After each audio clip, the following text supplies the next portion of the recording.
franquia começou como um terror de baixo orçamento, extremamente séria e terminou virando uma das experiências mais caóticas do cinema de gênero. E o mais interessante é que ela não evolui de forma linear, ela muda de identidade a cada filme. Então a pergunta aqui não é só esses filmes são bons, mas sim como Evil Dead consegue ser três coisas completamente diferentes e ainda funcionar como uma mesma franquia. E agora com o lançamento de A Morte do Demônio em Chamas, aqui no canal a gente vai fazer um esquenta de todas as obras dessa saga. E vamos começar com a trilogia original, que pra quem não sabe, ela não foi planejada como uma trilogia tradicional. Cada filme parece que responde ao filme anterior. O primeiro filme é o horror puro e independente. Já no segundo, ele reconstrói o primeiro filme e traz uma nova pegada. E no terceiro, ele esquece totalmente o terror e vai pro total absurdo. Só falando isso já dá pra ver com que tipo de franquia a gente tá lidando. Oi, eu sou a Bianca. E eu sou a Vitória. E bem-vindos ao Show de Cinema. E antes de continuar, já se inscreve no canal, deixa o like no vídeo, comenta o que vocês querem ver por aqui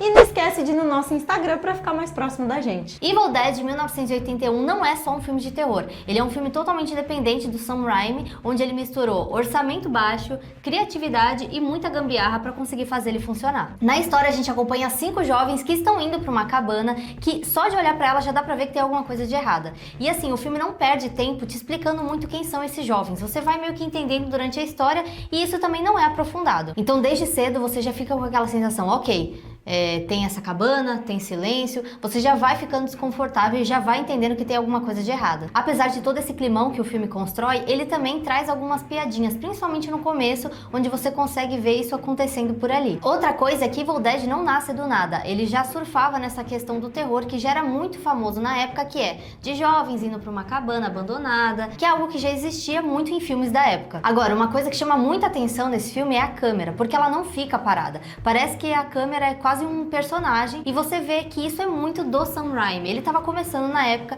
mas já dá pra ver que o cara era muito criativo, então ele sempre explorava meios de filmar algumas coisas, principalmente porque ele não tinha muito dinheiro, não tinha muito orçamento, então ele tinha que realmente colocar criatividade pra jogo pra conseguir fazer o filme. Não é um terror lento, é um terror em picos, então acontece algo estranho, depois algo ainda mais estranho e assim vai. E uma outra coisa legal é aquela cena que o demônio aparece meio que correndo atrás dos personagens pela floresta.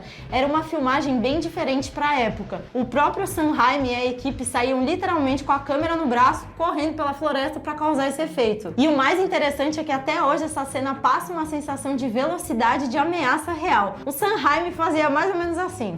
Sam, a gente não tem dinheiro para fazer o efeito do demônio. Sabe correr, Tim? Sim. Sabe segurar uma câmera? Sei. Então vai, corre! Corre mais, corre mais! Ó! Segura a câmera.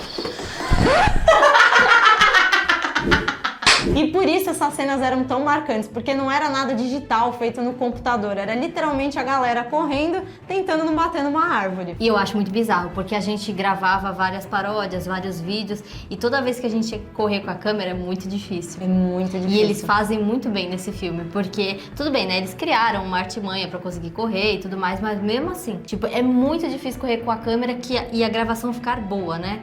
E o que eles fizeram aqui pra mim é mágica. Nem com as gambiarras a gente conseguia. Menina, a gente colocava skate, tripé em cima do skate, empurrava, aí a câmera Prende caía. o tripé e segura e vai em cima e tenta não sei o quê. Não, vou pôr umas imagens pra você ver nossas dificuldades. O orçamento é sempre R$200, 300. Aí os caras têm 300 mil. Aí eu falo, isso é baixo orçamento?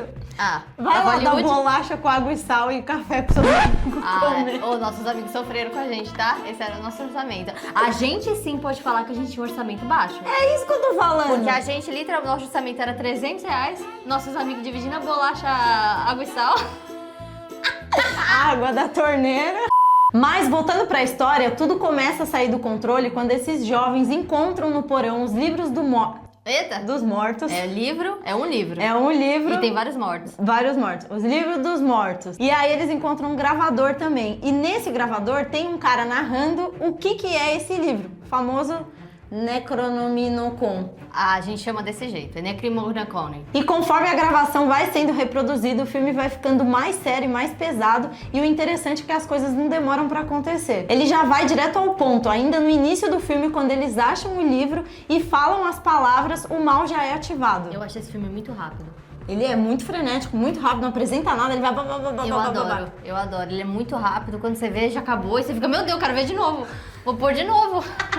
E isso é interessante, porque normalmente os filmes daquela época, eles construíam um pouco mais as coisas, né? E aqui não, eles realmente vão direto pro caos. Tudo já começa muito rápido. E isso tem dois efeitos, fica tudo mais frenético e mais rápido, mas também é difícil pra gente criar vínculo com os personagens, já que é tudo muito rápido. E aqui entra uma das coisas mais impressionantes, mesmo sendo um projeto independente, de baixo orçamento, o nível de gore e de efeitos práticos é impressionante. São muitos. E o Ash aqui no começo, ele não é o Ash que a gente se apega depois e se torna icônico da franquia. Não, aqui ele faz parte de um grupo. Só mais pra frente que ele vai se tornar icônico. E aí quando chega na parte final, a gente vê que só sobra ele. Então, no caso, ele acaba se tornando um protagonista, mas não necessariamente ele era no começo do filme. E o filme não desacelera em nenhum momento. Ele vai se tornando cada vez mais frenético, até que quando ele acaba, você descobre que, na verdade, aquilo ali ainda não teve um fim. E na época, o filme acabou sendo muito polêmico por causa do nível da violência e do gore. Ele acabou sendo banido em várias partes do mundo.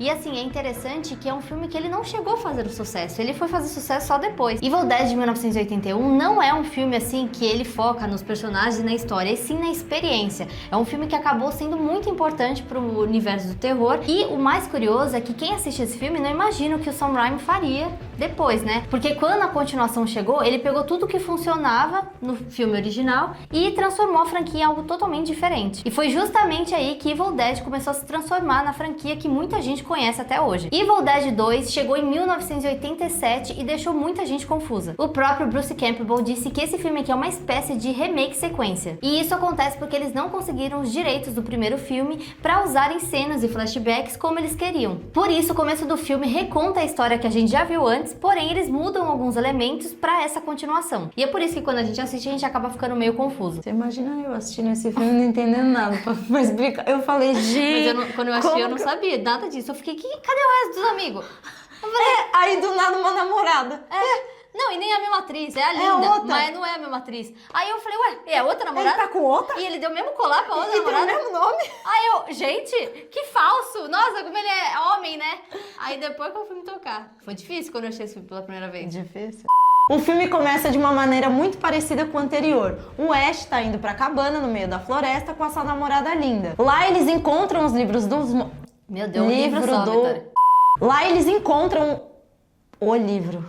Lá eles encontram o livro dos mortos, colocam a gravação pra tocar e a maldição é ativada. Só que aqui a história não fica presa só nisso. Logo conhecemos Anne, filha de um arqueólogo que estudava o livro Necronomicon, e ela estava levando pra cabana as páginas que estavam faltando desse livro. O fato de incluírem a Anne aqui na história mostra que esse filme aqui é um pouco mais complexo, então tem subtramas acontecendo que mais pra frente vão se cruzar. Mas se tem uma coisa que continua exatamente igual, é o estilo do Sam Raimi. Aqui a câmera continua extremamente criativa, aquela movimentação e sensação de perseguição pela floresta continua, e mesmo que alguns efeitos envelheceram, a criatividade de filmagens ainda impressiona. A cabana também continua sendo um elemento importante. Talvez ela não impressione como no primeiro filme, porque a gente já viu, mas ela ainda consegue funcionar como um ambiente ameaçador. E conforme o filme avança, aquela sensação de segurança vai desaparecendo. Outra grande diferença desse filme é o tom. Aqui ele começa a abraçar muito mais a comédia,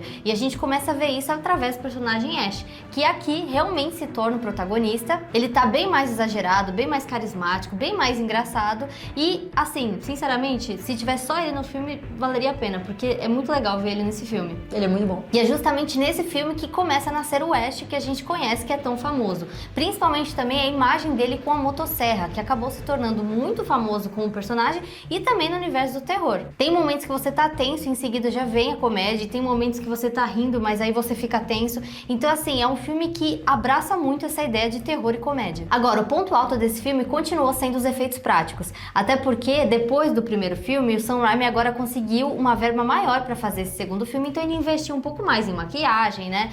Enfim, nos efeitos práticos no modo geral. E é importante lembrar que foi o Stephen King que deu essa ajudinha, porque ele falou bem do filme, então fez com que o filme ganhasse uma repercussão maior, e aí o Sam Raimi conseguiu desenvolver o segundo filme. No fim das contas, contas, a gente acha que Evil Dead 2 fez algo muito impossível, que é, ele pegou o primeiro filme, ele respeitou o primeiro filme, mas começou a construir algo totalmente diferente, e você não tá preparado porque aconteceu no terceiro filme dessa franquia, né? Misericórdia. Porque se aqui no segundo ele já tava assim, tô doido, no terceiro, Ele fez assim. ele foi pro hospício, entendeu? O terceiro filme começa exatamente de onde o segundo acabou. Inclusive, eles até fazem uma recapitulação pra gente lembrar de tudo que aconteceu. Mais uma vez. Mas eles gostam, né? O Sam Raimi, acho que ele não sabe que a gente achou os outros filmes, entendeu? Eu vou fazer aqui pra galera aqui não prestou atenção. Tava no fundão.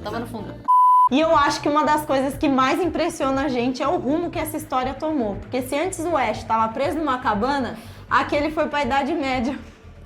Do nada. E o objetivo do Ash aqui é simples: encontrar o livro dos demônios, Necronomicon, e voltar pro seu tempo. E toda hora eu que tenho que falar o Necronomicon aqui. Você não falou uma vez. Vocês perceberam?